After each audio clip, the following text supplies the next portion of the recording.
Hello, hi guys! Magandang hapon sa inyo lahat. This is Chin from my Sigrid channel, a faith healer, also matarder. So ngayong hapon, natatigan natin ang sabihin ng ating mga gabay. This is a weekly gabay for the month of January 4 hanggang January 10 for the sign of Leo. So Leo, welcome to my channel. Ano kayang messages, advices, ng spirit guides ang ating masasaga for today's video? Kano naman kayang energy or kaganapan sa buhay ng mga Leo signs ang ating mga hagilap? So guys, this reading is a general reading namang hindi lahat makaka-resonate. Kunin lamang po ang makaka-relate sa inyo and comment down below kung kaninong energy ang ating nasagap. And of course, don't forget to like and subscribe my channel and hit notification bell for more videos update. And of course, maraming salamat po sa mga walang sawang pagsuporta sa aking channel. Lalo na hindi nag-skip ng ads. Naway pagpalain po kayo ng Diyos at may kapal. Siksik liglig nag-uuma po ang biyayang manubalik sa inyo. And of course, maraming salamat po. So, umpisahan na natin ang laban for the sign of Leo.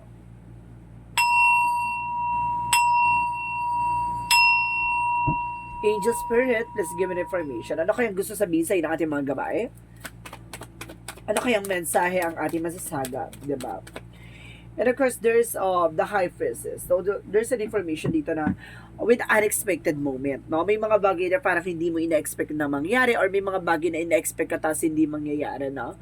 Kumbaga, wag ka masyadong kumbaga sinasabi, don't expect too much. No? Or something expectations, no? Iwasan mo yung expectations na yan kasi nagkakaroon yan, nagkakos na disappointment yan. So, iwasan mo. And because there's a Nine of Pentacles. So, ibig sabihin dito, there's a financial windfall. So, some of you guys, no? So, kumbaga, mayroon ako nasagap sa'yo dito na ngayon pa, di ba ngayong week na to, this is the reading for this week. So, pero may nasagap ako dito sa energy mo na nakaraang taon na parang, diba? Parang may mga in-expect ka na mangyayari. Pero suddenly, hindi nangyari. Parang ganun ang nasagap ko ngayon dito. Para sinasabi sa'yo dito, wag mo nang gawin yung mga bagay-bagay na kumbaga, yung mga bagay-bagay na mag-expect ka kasi masasaktan ka lang. So, sinasabi sa'yo dito, there's a financial windfall. May mga bagay dito na mangyayari sa'yo, kumbaga, mukhang lalago o lalakas ang negosyo o hanap buhay mo or either lalakas ang business mo or kumbaga trabaho mo kumbaga mag-i-increase or something na madadagdagan yung resource of income mo. No? Basta may papasok sa may pera dito na additional. Pero sinasabi sa'yo dito na go to the flow lang. Huwag ka masyado nag-expect para nang sa ganon, hindi nagkakaroon ng blockages ng, para hindi maudlot. No? So, let's see what is additional messages for Angel Spirit, guys. So, there's a Seven of Swords. So, there's a sneakiness, diba? And because there's a cheating lying on you. May nagsisinungaling dito behind your back or something, may kumukuha na information or something, kumbaga dishonest, no? Hindi tapat. And because there's a Six of Cups. So, it's either a friend or relatives or relationship, no? It's either, parang nasa-sense ko dito, it's a friend, no? Or kamag-anak. Or kapatid, no? May nasa-sense ako dito na ingat, there's a dishonest. And of course, there's the Five of Wands, complication, no? Kumbaga mag-ingat ka dito, there's a complications. May mga bagay na parang magkukos ng conflict. And of course, let's see, there's the Star card. So there's the wish fulfillment, no? May mga bagay dito na matutupad na. And of course, sinasabi sa'yo dito, kumbaga magpatuloy ka, wag mo, kumbaga mas maganda yung resilience ka lang, no? Yung hindi mo bulgaran para nang sa ganon, matuloy siya. Kasi the more kasi na parang ang energy dito na parang kumbaga inaasahan mo yung isang bagay, hindi nangyayari. Kumbaga, nagkakaroon na kumbaga unexpected moment. Lalo na, alam nyo guys laking factor ng yung may gusto kang gawin, greedy ka doon na matutupad yon or greedy ka na makukuha mo yon pero suddenly hindi mo nakuha, tapos na-disappoint ka. Tapos ang ending na wala ka na ng gana. Parang gusto mo na, wag ganon. So, ibig sabihin dito, kumbaga, hindi mo man nakuha sa ngayon, may darating na tamang timing para makuha mo yun. Siguro part yun ng, kumbaga, experiences mo na wag kang mag-expect na isang bagay na alam mong walang assurance, no? So, let's see what is the High Priestess. High Priestess represent the Two of Cups. So, there's a partnership. So, ibig sabihin dito, there's an unexpected partnership about sa business, sa trabaho, negosyo, or either sa relationship. And of course, there's a Page of Cups. Listen to your intuition and listen to your gut feeling. Na makikinig ka sa yung, kumbaga, vibration. Kumbaga, yung, ano yung instinct mo, paano mo mapapalago ang negosyo mo? Paano mo mapapalaki yung negosyo mo? Parang gano'n. Kumbaga, sinasabi sa dito, mag-isip ka ng ideas or something formula, no, na alam mong papatok or signage, no? So, let's see what is the Seven of Swords. And because there is a Five of Cups. So, there is a regret, oh. Etong tao na to, kumbaga, nagsisisi dahil nagsinungaling sa'yo. No, nagsisisi kasi, kumbaga, kumbaga, yun nga, no, ginamit ka or kumbaga, ginamit ka, parang ganun siya. So, there's a Five of Cups, so there's a disappointment or sa rejections, no? So, let's see what is the Six of Cups. And because there's a Death card, so there's an ending and a new beginning. May mga bagay na matatapos na dito, may mga bagay na magsisimula na, no? A transformation. Ibig sabihin dito, may mga bagay na magbabago or may, kumbaga, there's a big changes coming into you with your family, with your friends, with your love life, and of course, with your siblings. So, let's see what is the Five of Wands. And because there's an emperor, be mature and up in being grounded. Hindi lahat ng, kumbaga, lahat ng laban ay, kumbaga, nilalaban, no? And of course, hindi lahat ng laban pinapatulan. 'Di ba? May mga bagay na kailangan mong i-let go, kumbaga, deadmahin, katulad ng mga chismis sa paligid mo, na hindi mo dapat sila pinapatulan, bagkus ngitian mo sila ng may angas. Ganon. Kumbaga, ano sila na parang, okay, fine. Opinion mo yan eh, no? Story mo yan eh, 'di ba? Drama mo yan eh. Kwento mo yan eh, ganon. So, hindi mo kailangan patulan, bagkus, 'di ba? Kumbaga, ipakita mo sa kanila na hindi ka naapektuhan. Let's see what is the Star card. Star card represents the Nine of Wands. So, there's a final push. May mga bagay dito na parang, 'di ba? Kumbaga, kumbaga, dahil sa pagtsatsaga mo, no? Kumbaga, dahil sa dedications mo sa ginagawa mo, there's a Star card represent ng healing and miracles. May bigla ang biyaya ng langit na ipagkakaloob sa'yo na yung hiniling mo ay maisa sa katuparan mo. Na parang nandun ka na sa part na parang hindi ka na nag-expect, o nandun ka na sa part na parang no, wala ka na ng pag-asa. For this is the blessing, this guys, happen into your life na kumbaga, binigyan ka ng ating Panginoon or binigyan ka ng ating gabay na opportunity or something gift na, diba, na hindi mo inaasahan. So, let's see what is the High Priestess and the Two of Cups. And of course, there's a devil energy. So, some of you, there's a hidden agenda talaga, no? May mga taong naiinggit sa'yo. May mga taong, kumbaga, ang laki ng galit at ang laki ng inggit sa family mo, even your relationship.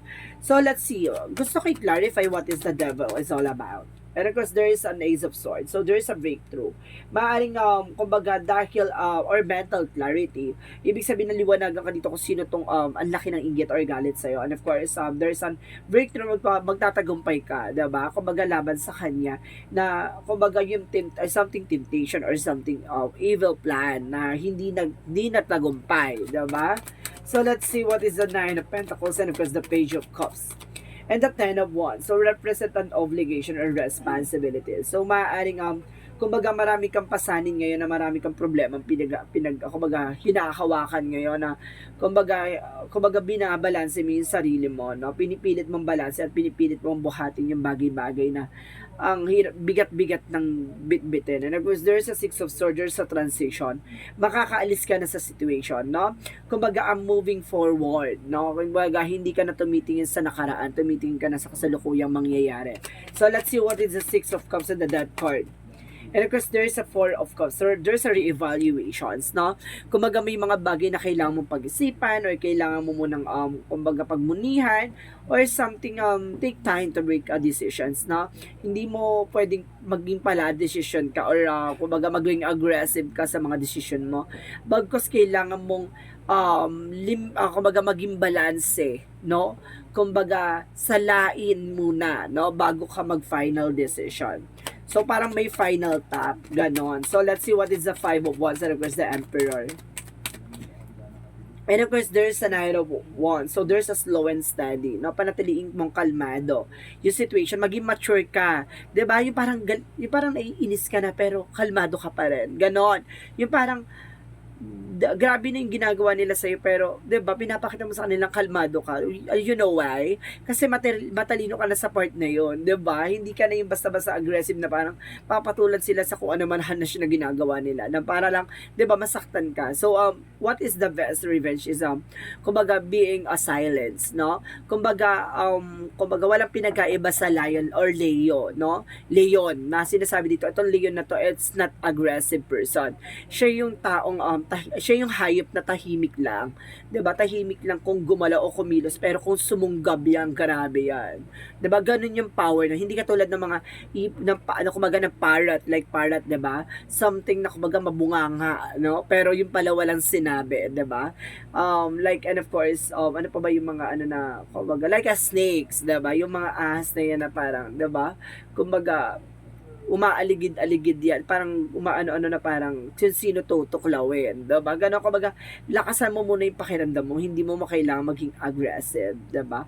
Bagkos pag-isipan mo muna. So, let's see what is the star card and of course the Nine of Wands. So, there's a Ten of Wands, the Three of Swords. Oh my God, ang dami.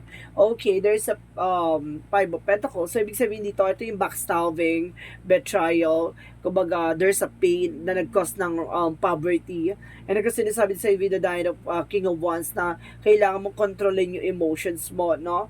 Kapag ka na-control mo yung emotions mo, may tendency, there's a Seven of Pentacles, there's a harvest time, no? Makukuha mo yung mga bagay na pinaghirapan mo.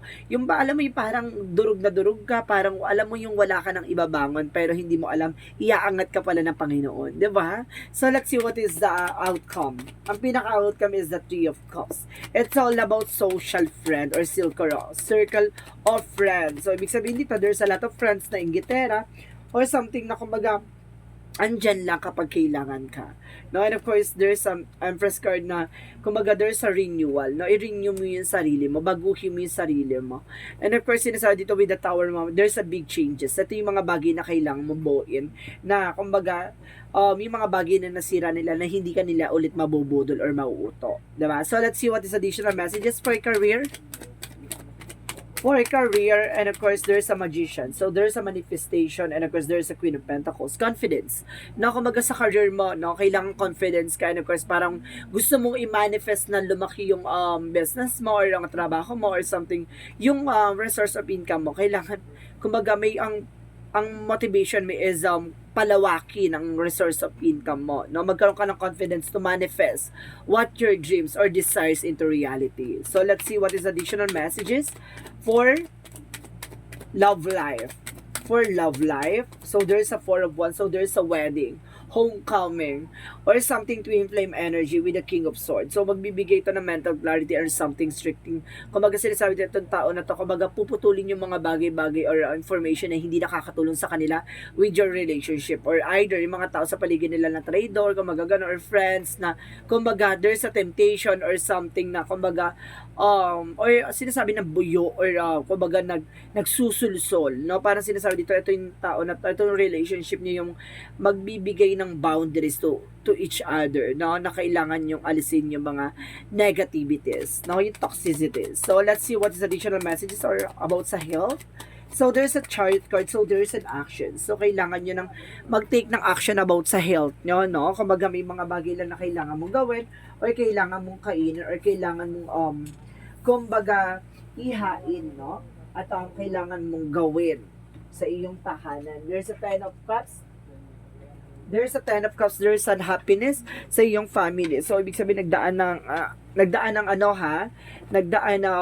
holiday season na puro tayo, diba, puro meat or something na, nakaka-high blood o ano man yung pagkain na yan kailangan yung ma-detoxify yan. So, ayun yung kailangan dito, no? Detoxification. So, let's see what is additional messages for magical fairy messages. So, for magical fairy messages, angel, spirit guide, give an information, you got the power. So, ibig sabihin, nakuha mo, no? Nakuha mo yung tamang gagawin mo. O yung para masolusyonan yung problema mo sa sitwasyon na kinagagalawan mo. 'Di ba? Parang nakuha mo yung pinakatamang solusyon or formula or either something information, 'di ba? And there's a guilt and sabotage. See, meron taong nagagalit sa iyo at sinasabotahe ka. Diba? I told you, there's a sabotage talaga. And of course, there is a confusion na kami tao talaga ng gugulo na hindi lang sa relationship pati sa buhay mo. And I told you, there's a temptation, diba? Yung pala tong tao na to, no, gustong guluhin yung buhay mo. Yung pala, may temptation or something, may tukso. No? May something na isusulsul nga, buyo, or something na kumbaga, 'di ba? Yung hindi kumbaga baguhin mo na yung sistema, hindi katulad ng nakaraang taon, 'di ba? Na uutukan nila or na ano nila. So ngayon kailangan magkaroon ka ng discipline sa sarili mo, no? Na hindi ka na magpapabudol o magpapautos sa kanila sa mga bagay-bagay na alam mong hindi magsiserve sa huli. Yung masasayang na yung pinaghirapan mo, 'di ba? So let's see what is additional messages. And of course, there is a change, 'di ba? This is the moment or this is the time na kailangan mo nang baguhin. And of course, there is a denial, di ba? Kung i-acknowledge mo yung fear, palitan mo daw yan ng awareness. So, ibig sabihin mag-ingat ka, hindi sa natatakot ka, no? Kailangan mo lang talaga mag-ingat. Lalo-lalo na ngayon, di ba? Kung akala mo, friend mo, yun pala, di ba? Traidor o, di ba? Anaconda pala, anaconda. So, there's, artist. So, there's an information dito na mukhang, magpapabago ng career mo, no? Kumbaga, this is the information na parang pagandahin mo yung kulay ng mundo mo or something nang nangyayari sa buhay mo, 'di ba? Bigyan mo ng something glow. And there is a practice. So, ibig sabihin kailangan mo mag-practice. Practice makes perfect. Enhance your abilities or skills, no? So, let's see what is chakra. So, there's an isolations. May mga bagay nito na parang hindi ka makakilos, hindi ka makapag-decision, hindi ka makagalaw. Parang you're feeling entrapment, parang feeling mo na ano ka, na stress ka, gano'n. Parang, kumbaga, there's a lot of negativities around you, even your thoughts, no? There's an instinct. So, ibig sabihin dito, kumbaga may intuitions ka dito na may mga bagay na kailangan ka mag-take ng action or something. Kumbaga may panaginip ka or intuition ka or something inner, kumbaga there's an inner calling, no? Or inner voice na kumbaga may paalala sa iyo ang iyong angels guides. Sinasabi ni Archangel Michael, there's a this situation is already resolved. Maaring nasolusyonan na to. Some of you, Leo, no? Leo. Na nasolusyonan na. And of course, the Romance angels are helping you. Pagdating sa relasyon na sinusolusyon, kumbaga tutulungan ka na ating Archangel Michael para masolusyonan yung problema niyo sa iyong relationship. And of course, as Archangel Michael to help you from this situation. So, sinasabi dito, humingi ka ng gabay ka ating Archangel Michael para makalis ka sa sitwasyon mo. So, let's see what is the Romance angels. Our Romance angels represent a very soon. So, napakalapit na raw. Clearing the decide what you want to that it comes to you now. So, ibig sabihin ko ano ba yung talagang gusto mo or yung intentions mo or yung desires mo, diba? Gawin mo na. Now na. So, let's see what is the Monsology. Let's see what is the Monsology. You don't let past hold you back. Kaya yung sinasabi, diba? Huwag mong balik-balikan yung nakaraan. Bagkos tumingin ka sa kasalukuyan. Go forward, no? Magpatuloy ka. Huwag kang titingin sa mga nakaraan. Bagkos gamitin mo yung lessons, no? Para hindi ka na ulit mabudol or mauto. And kasi have faith in your dreams. Magtiwala ka sa mga pangarap mo. Diba? So, let's see what is additional messages for Angel Spirit, guys. And of course, guys, there's mirror. So, there's a truth reveal. May mga bagay na, kumbaga, magbibigay sa'yo ng katotohanan dito. And of course, God, go for it. May mga bagay na kailangan mong ilaban. Diba? So, let's see what is additional messages for Angel Spirit, guys. Lost land. So, there's a soul memories and gift. You've done this before, no? Nagawa mo na to dati, so magagawa mo rin daw to ngayon. So, ibig sabihin, maaaring nagkaroon ng reincarnation na, kumbaga, nangyari na to from your past life, no? Ibig sabihin, may mga bagay na kailangan, parang inuulit lang ulit, no? So, ibig sabihin, magagawa mo rin daw to, no? So, let's see what is energy. What is the energy messages? So, ibig sabihin, kung nagkaroon ka ng reincarnation, hindi ka napunta sa 'di ba, impyerno, no? Napunta ka sa kalangitan, no? Na at sinilang ka na ulit ng ating Panginoon. 'Di ba? Kaya nagkaroon ka ng second life, no? And kasi sinasabi the devil of fat. So there's a discoveries, no? Marami kang madi-discover dito. And appreciation, may mga bagay na kailangan mo ma-appreciate. So let's see what is Archangel Raphael messages. Archangel Raphael messages for you. Okay. Sunlight. So, kailangan nyo talaga ng, kumbaga, ng liwanag ng araw, no? Na makakatulong for your benefits, for your health, no? Para makatulong daw yan sa iyong pakiramdam, no? Sa iyong, kumbaga, sa iyong lungs or something, 'di ba? Nakakatulong kasi yan sa kumbaga, sa likod yan, ano ko, pinaano ko dyan, para yung baga mo, para, 'di ba? Maano yung mga yung mga lamig or something. So, let's see what is the Jesus loving quotes. Pray always. So, kailangan magdasal palagi, no? So, let's see what is the angel's number. Messages for you. Angel's number represent, there's an 88, I am wealthy. So, magiging mayaman ka dito. Or so, sabi na, kumbaga may opportunity para yumaman ka. Pero nasa sa'yo yun kung magiging matalino ka na sa mga decision mo sa buhay, 'di ba? So, let's see. You are one of the cups of the prosperous and abundance spiritual life. You will find numerous opportunities from success and achievement, all of which being financial and material abundance in your life. So, ibig sabihin talaga, merong potential for your success and of course for your abundance, no?